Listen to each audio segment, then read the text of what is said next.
नमस्कार दोस्तों, स्वागत करता हूं आप सभी का मेरे इस यूट्यूब चैनल शपथ फॉर सिविल सर्विसेज में।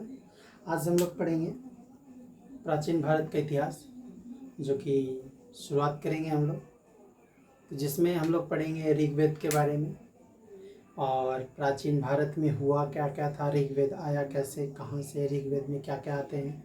ऋग्वेद के बारे में पढ़ेंगे, जैसे वेद 4 हैं: ऋग्वेद, सामवेद, अथर्ववेद, यजुर्वेद।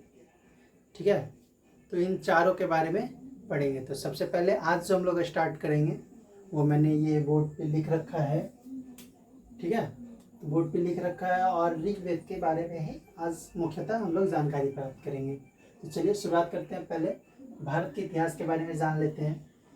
कहा हुआ है, उत्तर में हिमालय से लेकर दक्षिण में समुद्र तक फैला यह उपमहाद्वीप भारतवर्ष अर्थात भारत का देश तथा यहाँ के निवासियों को भारतीय अर्थात भारत की संतान कहा गया है।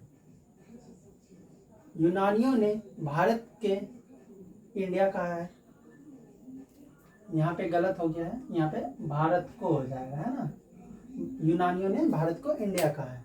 तो प्राचीन भारत में जब आएंगे हम लोग, प्राचीन भारत में, ये जो है प्राचीन भारत, तो प्राचीन भारत जो है, भारत को मुख्यतः 4 भागों में विभक्त किया गया है। प्राचीन भारत को कितने भागों में विभक्त किया गया है? 4 भागों में विभक्त किया गया है ना। 4 भागों में विभक्त किया गया। तो पहला क्या किया गया है? पहला धार्मिक किया गया है ना। और दूसरा क्या किया गया? दूसरा जो है ऐतिहासिक ग्रंथ किया गया है। तीसरा विदेशियों का विवरण किया गया है ना। और चौथा जो है हमारा पुरातत्व संबंधी साक्ष्य है।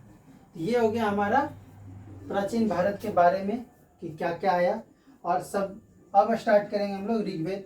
तो ऋग्वेद में सबसे पहले, ऋग्वेद पढ़ने से पहले हम लोग जान लेंगे कि ऋग्वेद है क्या, है ना। तो ऋग्वेद जो है, ऋग्वेद ऋचाओं के क्रमबद्ध ज्ञान के संग्रह को ऋग्वेद कहते हैं। तो ऋग्वेद कहते किसको है? आप लोगों को समझ में आ गया होगा। ऋग्वेद के क्रमबद्ध ज्ञान के संग्रह को ऋग्वेद कहते हैं।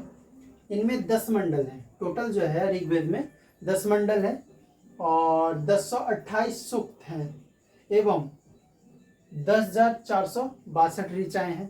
ऋचाएं डेट मीन्स मंत्र होता है ना। तो चलिए नेक्स्ट पॉइंट देखते हैं हम ऋग्वेद के बारे में। ऋग्वेद पढ़ने वाले ऋषि को होत्री कहते हैं। क्या कहते हैं? होत्री कहते हैं। सब एग्जाम के पॉइंट ऑफ व्यू से दिया गया है ना। 9वें मंडल में देवता सोम का उल्लेख है। 9वें मंडल में क्या है? देवता सोम का उल्लेख है। ठीक है। और नेक्स्ट जो है हमारा दिया हुआ पॉइंट, तीसरे मंडल में गायत्री मंत्र का उल्लेख है। तीसरे मंडल में क्या है? गायत्री मंत्र का उल्लेख है। गायत्री मंत्र का उल्लेख कितने मंडल में है? तीसरे मंडल में है।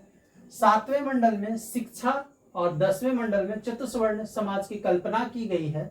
7वें मंडल में क्या किया गया है? चतुष्वर्ण समाज की कल्पना की गई है।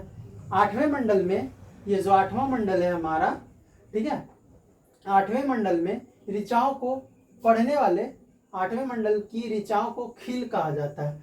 और ऋग्वेद में सिंधु शब्द का कई बार उल्लेख मिला है।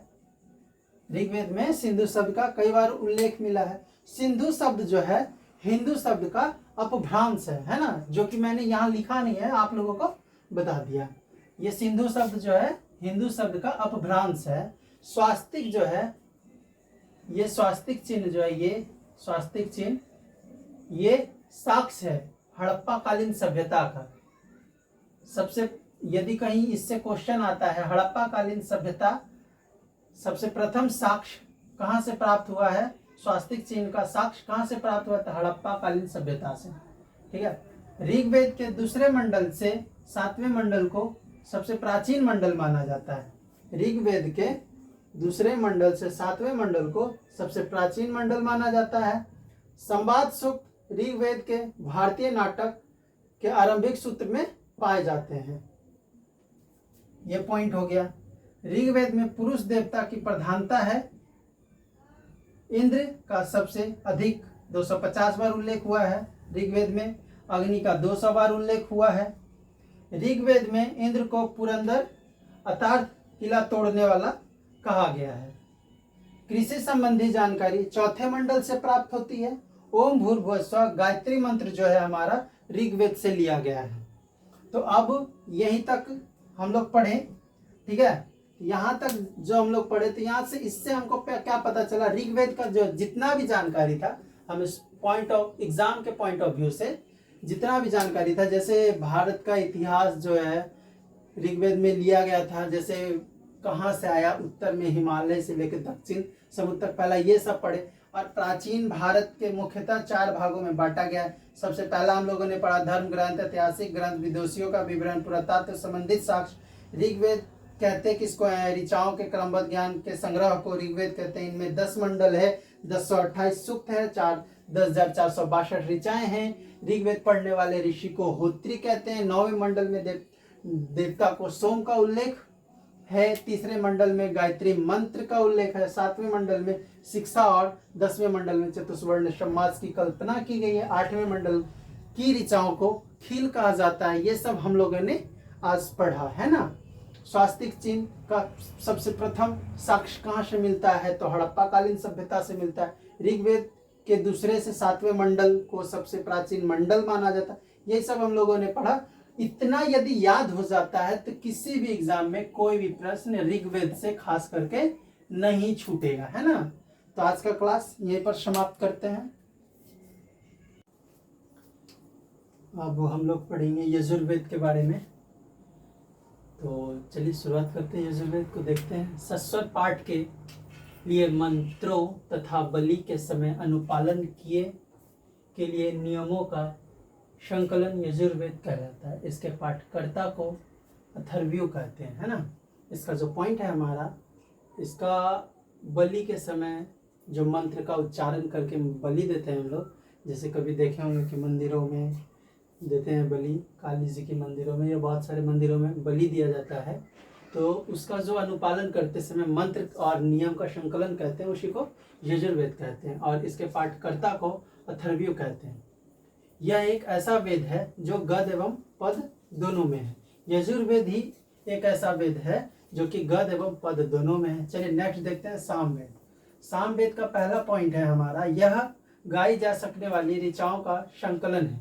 इसके पाठकर्ता को उदात्री कहते हैं। गाई जा सकने वाली क्यों, तो सामवेद में ही संगीत का जनक हुआ है। सामवेद को भारतीय संगीत का जनक माना जाता है ना। तो इसमें इसीलिए इसको क्या कहा गया है, संकलन। पाठकर्ता को उदात्री कहते हैं। और यह एक गाई जा सकने वाली ऋचाओं का संकलन है, जिसमें सारे गामा ये जो है सामवेद में ही आता है, ठीक है। तो नेक्स्ट अब हम लोग देखेंगे अथर्ववेद। अथर्व ऋषि द्वारा रचित इस वेद में रोग निवारण, तंत्र मंत्र, जादू टोना, साप, वासीकरण, आशीर्वाद, स्तुति, परिचय, औषधि, अनुसंधान, विवाह, प्रेम, राजकम, मातृभूमि, महामात्य आदि विविध विषयों के संबंध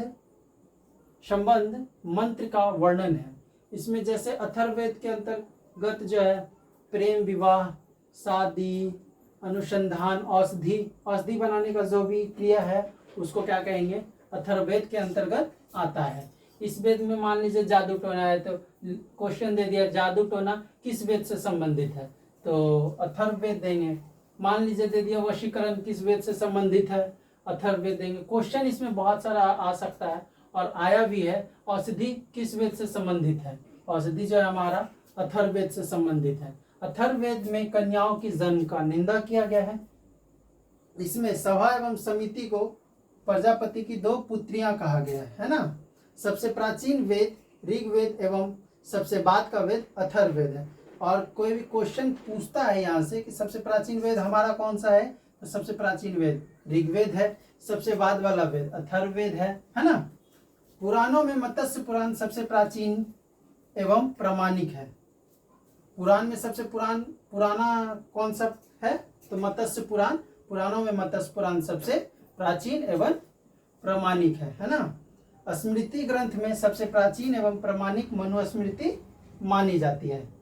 तो स्मृति ग्रंथों में सबसे प्राचीन एवं प्रामाणिक कौन सी ग्रंथ है, तो मनुस्मृति ग्रंथ है। यह एक शुंग काल का मानक ग्रंथ है। नारद स्मृति गुप्त युग के विषय में जानकारी मिलती है। जातक में बुद्ध की पूर्व जन्म की कहानी वर्णित है। हीनयान का प्रमुख ग्रंथ कथा वस्तु है। तो ये था आज का क्लास में हमारा, है ना, जिसके अंतर्गत हम लोगों ने पढ़ा यजुर्वेद पढ़ा, सामवेद पढ़ा, अथर्ववेद पढ़ा, है ना।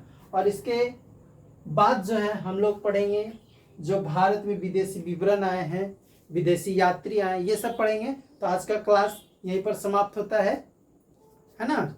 तो चैनल अच्छा लगे तो लाइक करें, सब्सक्राइब करें।